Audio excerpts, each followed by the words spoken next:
Hello people, this is Self-Tuts and we are continuing our series on Kafka for beginners, and in this video we will install Kafka Manager. So Kafka Manager is a graphical user interface to view your Kafka cluster. So when we have installed Kafka server and zookeeper in our last video, so we have seen that we downloaded the files inside opt and then Kafka. So this is the folder where we unzip or untar this particular tar file, and we got all these particular folders and file here. So one important folder is cd bin. If I go inside it, then you can see here there are so many sh file or script files through which you can perform so many actions on the Kafka server. Like if you want to get the list of all the topics, all the partitions and other thing, then you can use this Kafka topics.sh. If you want to start a Kafka console consumer, then you can use this Kafka console consumer.sh. So if you want to delete records, if you want to then mirror the Kafka, then all these things can be done through these sh files. But in the world of Kafka, I'm not so much fan of this sh file because you have to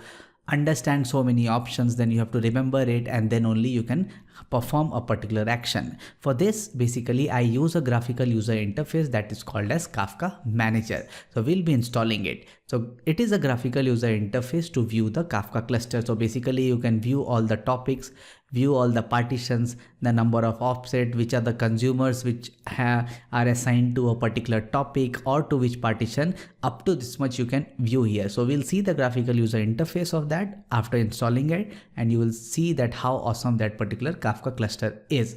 So basically the prerequisite is what you need to have Java 11 installed on your machine, and then only you can do this, or you can compile the Kafka Manager and then you can start the Kafka Manager. So what we are going to do, we are going to this repository that is Yahoo CMake in GitHub, and there you can clone it and then you can perform the action. I'll go to the Chrome browser and here I'll say CMake.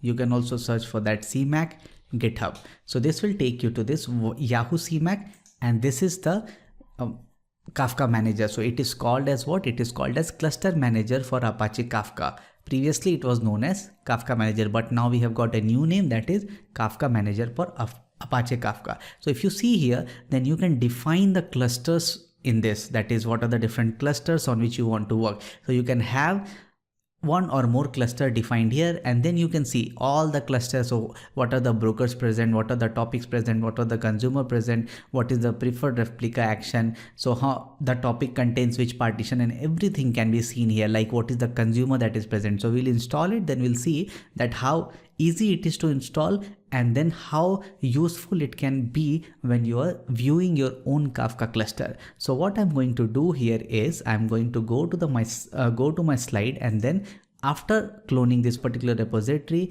we need to run this command, that is spt clean and dist. So this is a command, you don't need to bother about it, you just need to clone this folder.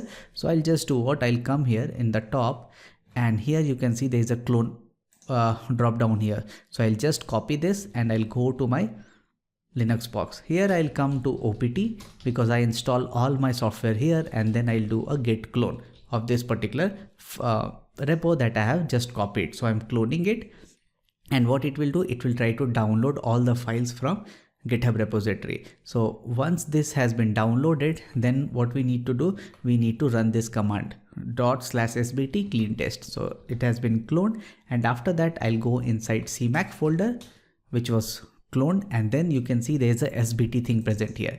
So the prerequisite is what, you need to have Java 11 installed. So I'll check my Java version, and you can see that the Java version that I'm using is 11.0.7. So you need to have this, you can download it from anywhere, and then you can install your Java 11. Once that is done, so I'll say sbt clean and then dist. So I'll just run this command, and this can take some time. The Kafka Manager has successfully compiled, and if I do a listing, then you can see here that a target folder is created. So inside the target folder, if I go, then there's a universal folder. So I need to go inside this universal folder, and if I do a ls, so there is a cmak 3.0.5.zip. So what I need to do, I need to unzip it. So I'll unzip cmak, and this will unzip all the files, and it will give me a new cmak folder, and I'll go inside it, and after that there is something called as bin. So I'll again go to my slide and see how we can start it. Once the compilation process is successful, then you need to change this cmak.zkhosts with your zookeeper-host ID and the port number. And this is present where? It is present inside this application.conf. So this application.conf is present inside the folder that we have come, that is cmac 3.0.5. So we first entered inside the target, and then we again got this zip file, we unzipped it, and then we'll go inside this conf, and here you can find the application.conf. So I'll just open this file, and here you will see cmac.zkhosts. So cmac.zkhosts is there. Here you need to provide the IP address of your zookeeper. So the zookeeper I am running is on my local machine, and it is having an IP address of 192.168.0.10. So this may differ in your case, and you have to provide the IP address of your system where Kafka server is running or the zookeeper is running. So it is basically zookeeper IP address, and since the port is 2181, which is the default port for zookeeper, so I'll just save it. And after saving, what we need to do, we will go to the slide and see that how we can start our Kafka manager. So it is bin/cmac and then dconfig file, the path of the config file, and the port where you want to start. So I'll just come one folder up, and here I'll say bin cmac, and after that mine -d config. So this is the -dconfig.file will be equal to conf/application.conf. So this is the application file which we have already seen, application.conf. So it is -dconfig.file, -dconfig.file equal to this, and then the port where you want to start. So it will be -d Dhttp.port. And the port number what I'm giving here is 8080. So you can give any port whatever you want, it's up to you. So I'll start it, and then it will take some time to start the Kafka manager server. So I have already started my this Kafka server and zookeeper in the previous video here. So these are the two running one which I have shown in the previous video. I'll do again what, I'll just close this running here in this particular tab, and I'll just close it. So it has started, but I'm closing it off now so that I can start all those inside a single terminal. So I'm doing a Control-C here, so the existing server will close, and I'm also doing a Control-C on my left hand side. So now you can see I'll clear the screen everywhere. So this is also cleared, and this is also clear. Okay, so now I am present where? Inside my Kafka folder. So first what I'm going to do is I'm going to start my zookeeper. So basically I'll start this zookeeper. So here you can see bin zookeeper server start.sh and then config zookeeper.property. So I'll start it. So it will start my zookeeper. Then on the right hand side, if I come, I'm starting the Kafka server, and I have provided this JMX port. So in the previous video, I have explained that we'll need a JMX port, and this JMX port is needed by the Kafka manager. So I'll hit enter, and this will start my Kafka server. So once this Kafka server started, you can see there's a log, right? Creating file, new log file, which means the connection was successful. Now I'll split this right hand side into two pane, and again I'll start my Kafka manager. So I'll go to OPT, and there I'll go inside CMAC, and then again inside target, and then universal, and then CMAC folder. Here what I'm having all the files, that is bin and other thing. So I'll just go here bin / and then I need to see the command cmac-d, and then config.file is equal to what? It is equal to conf/application.conf, and then -d, and then -d is what? http.port. So this will be equal to what? 8080. So this is the command bin cmac-d config file conf, and this. So I'll start this Kafka manager. It will take some time to start. So it has already started on this port 8080. Now let me allow to go to the browser, and here what I'm going to do, I'm going to type the IP address of my local machine where I'm installing all these things, and I'll hit enter. Kafka manager is up and running. Here you can find the cluster, and then you can either list or add a cluster. Since we are interested in adding our cluster, so I'll add this. So I'll keep the cluster name as self-turts, and after that you need to provide the cluster zookeeper host. So if you are having more than one zookeeper, you can provide a comma separated address, but I'm having only one zookeeper which is present at 192.168.0.10.2181. So it is here.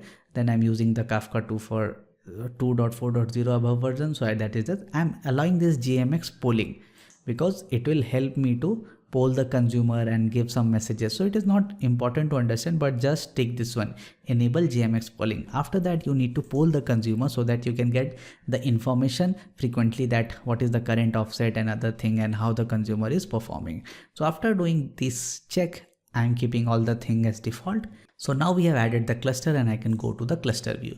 So here you can see this is my cluster information that I'm having broker as one, which we have already seen that in Kafka, every Kafka server is called as a broker. So we have one broker in this Kafka cluster and this has 192.168.0.10 as the IP address. Again, you can see there's only one topic. So by default, Kafka generates a topic that is called consumer offsets, which records the offset of all the consumer which has connected to this particular Kafka cluster. So this topic is automatically created and it is created by Kafka. So you don't need to take care of that. Now what happens if you want to create a new topic?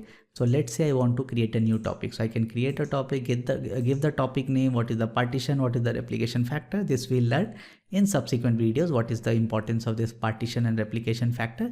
So you can create a topic from here. So once the topic is created, you can see the details about that topic, which we will see in the later videos. Then the broker information, what are the messages per second, bytes per second, all this information can be achieved here. Also, you can add more than one cluster. So either you can modify it or you can disable it. This is the way how you get a Kafka manager or the graphical user interface for your Kafka cluster. So you can see how easy it is to use. You will see the importance of this Kafka manager in the later videos when we write the actual producer, when we send actual messages and the consumer is consuming the actual messages. You can see all those listing there. If we would not have been using this, then what we would have to do, we would have to go to this /opt, then inside this Kafka folder, then inside this bin folder, and then you can use this Kafka topics.sh to list all the topics, to create a new topic, another thing. So it is quite tedious. It is beneficial if you learn these sh file, that is script file, what are the different options and parameter, but I'm not a good fan of it because I use this Kafka manager, which comes very handy and it is very easy to visualize your Kafka cluster. So hope you like this video, hope you like my channel. Please subscribe to my channel and please share these videos with other people. Thank you.